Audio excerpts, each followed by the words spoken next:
अस्सलामु अलैकुम मुहतरम नाज़रीन, आज हम आपके सामने तारीख़ इस्लाम का एक नहायत ही मानी खीज और सबक आमूज वाक़या पेश करने जा रहे हैं। ये किस्सा है हज़रत ज़ुबैर बिन अवाम रज़ी अल्लाह अन्हु की ज़मीन और नबी करीम सल्लल्लाहु अलैहि वसल्लम के इंसाफ पसंदाना फैसले का। एक ऐसा फैसला जो बज़ाहिर एक महबूब सहाबी के हक में नहीं था, मगर जिसने रहती दुनिया तक के लिए इंसाफ और जिम्मेदारी की बेमिसाल दास्तान कायम कर दी। अपनी नशिस्त दुरुस्त कीजिए, दिलचस्पी से सुनिए और इस तारीखी लम्हे में हमारा साथ दीजिए। मुहतरम नाज़रीन, मदीना मुनव्वरा में हजरत ज़ुबैर बिन अवाम रज़ी अल्लाह अन्हु की एक जमीन थी। इस जमीन से मुल्हका एक अंसारी भाई की जमीन भी थी। मसला ये था कि हजरत ज़ुबैर रज़ी अल्लाह अन्हु की जमीन के लिए पानी लाने वाली नहर अंसारी भाई की जमीन के करीब से गुजरती थी।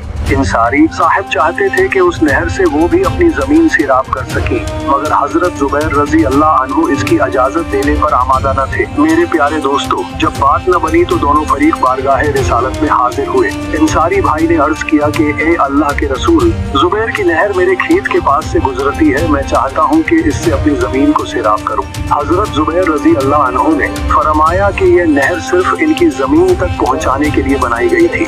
मामला नबी करीम सल्लल्लाहु अलैहि वसल्लम की अदालत में पेश हुआ। काबिल कदर दोस्तों, नबी अकरम सल्लल्लाहु अलैहि वसल्लम ने दोनों की बात गौर से सुनी। आप सल्लल्लाहु अलैहि वसल्लम ने हजरत ज़ुबैर रज़ी अल्लाह अन्हु से फरमाया, ऐ ज़ुबैर, अपनी जमीन को सैराब करो, फिर पानी को छोड़ दो कि वो पड़ोसी की जमीन की तरफ बह जाए। ये फैसला बज़ाहिर हजरत ज़ुबैर रज़ी अल्लाह अन्हु के फौरी मुफाद के खिलाफ था, क्योंकि इससे उनकी नहर का पानी दूसरे की जमीन को भी मिलने लगता। इज्जत माब सामईन, इस फैसले पर हजरत ज़ुबैर रज़ी अल्लाह अन्हु का रद्द अमल इंतहाई काबिल रशक था। वो नबी करीम सल्लल्लाहु अलैहि वसल्लम के हुक्म पर फौरन राज़ी हो गए। उन्होंने किसी किस्म की नाराजगी या तरद्दुद का इजहार नहीं किया। उनका ये अमल इस बात की वाज़ेह दलील था कि वो रसूल अल्लाह सल्लल्लाहु अलैहि वसल्लम की ज़ात पर कामिल ईमान और एतमाद रखते थे, चाहे फैसला उनके हक में न हो। दोस्तों, इस नायाब तारीखी वाक़ये को अपने प्यारों के साथ जरूर शेयर करें ताकि इंसाफ और जिम्मेदारी का ये सुनहरी सबक आगे पहुँचे।